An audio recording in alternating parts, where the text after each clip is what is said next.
Hey bro how are you అంటే fine bro కో bro అంటూ ఆలింగనం చేసుకున్నారు. ఆఫ్టర్ లాంగ్ టైం తోడల్లులు ఇద్దరు ఒకే వేదికను పంచుకున్నారు. ఆప్యాయంగా పలకరించుకున్నారు. ఈ పాటికే ఆ ఇద్దరెవరో మీకు అర్థమై ఉంటుంది. Yes, AP CM Chandrababu Naidu ఆయన తోడల్లుడు దగ్గుబాటి వెంకటేశ్వరరావు చేసిన సందడేంటో మీరే చూడండి. దగ్గుబాటి వెంకటేశ్వరరావు రచించిన ప్రపంచ చరిత్ర పుస్తకావిష్కరణ సభ ఆత్మీయతకు అనురాగానికి వేదికైంది. 3 దశాబ్దాల తర్వాత ఒకే వేదికను పంచుకున్న ఏపీ సీఎం చంద్రబాబు దగ్గుబాటి వెంకటేశ్వరరావు సరదా మాటలు చలోక్తులతో సందడి చేశారు. చంద్రబాబు దగ్గుబాటి కుటుంబాల మధ్య కొన్నేళ్లుగా విభేదాలున్నాయి. అప్పుడప్పుడు కుటుంబ కార్యక్రమాల్లో కలుసుకుంటున్నప్పటికీ ఒకే వేదికపైకి రాలేదు. పుస్తకావిష్కరణకు ముఖ్య అతిథిగా హాజరైన చంద్రబాబు జాయ్ఫుల్ గా కనిపించారు. చాలా గ్యాప్ తర్వాత కలుసుకున్న తోడళ్లుళ్ళు పాత విషయాలను పక్కన పెట్టేశారు. కాలంతో పాటు అంతా మారాలన్న దగ్గుబాటి తన పుస్తకావిష్కరణ కార్యక్రమానికి చంద్రబాబు రావడం సంతోషంగా ఉందన్నారు. చంద్రబాబు నాయుడు రావడం అనేది మా ఇద్దరికి వైరం ఉంది అది ఇది అని చెప్తా ఉంటారు.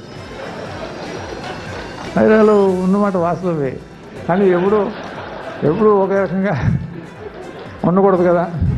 ముందుకు వెళ్తూ ఉండాలి, అవన్నీ మర్చిపోవాలి.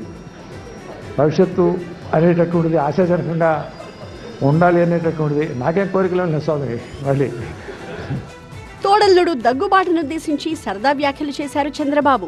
దగ్గుబాటి రిటైర్మెంట్ లైఫ్ ని ఎంజాయ్ చేస్తున్నారన్నారు. రిటైర్మెంట్ లైఫ్ పై దగ్గుబాటి ఎన్నో విషయాలను తనతో పంచుకున్నారని చెప్పారు చంద్రబాబు. రిటైర్డ్ లైఫ్ మారుగా హ్యాపీగా ఉన్నారు, ఎట్లా స్పెండ్ చేస్తున్నారు మీ టైము అని అడిగాను. ఎందుకంటే ఇప్పుడు నాకు కూడా పరిస్థితి వస్తే ఇప్పటి నుంచే ప్రిపేర్ కావాలి కాబట్టి ఆయన ఒకటే చెప్పాడు, చాలా హ్యాపీగా ఉన్నా. మళ్ళీ ప్యాక్ ఆటకు పోతాడు, మధ్యాహ్నం అయితే ప్యాక్ ఆటకు పోతా, ఆడొక 2 గంటలు ఆడితే మైండ్ స్టిమ్యులేట్ అవుతుంది. ఈ పుస్తకావిష్కరణ సభకు కేంద్ర మంత్రి నిర్మలా సీతారామన్, మాజీ ఉపరాష్ట్రపతి వెంకయ్యనాయుడు హాజరయ్యారు. ఇదే వేదికపై పురంధేశ్వరి కూడా సెటారికల్ గా మాట్లాడారు. ఈ క్షణం వరకు నాకు జవాబు రానటువంటి ప్రశ్న, నా పాత్ర ఏమిటి? ఈ పుస్తకావిష్కరణ సభతో ఇద్దరి మధ్య గ్యాప్ కి ఎండ్ కార్డ్ పడినట్టయింది.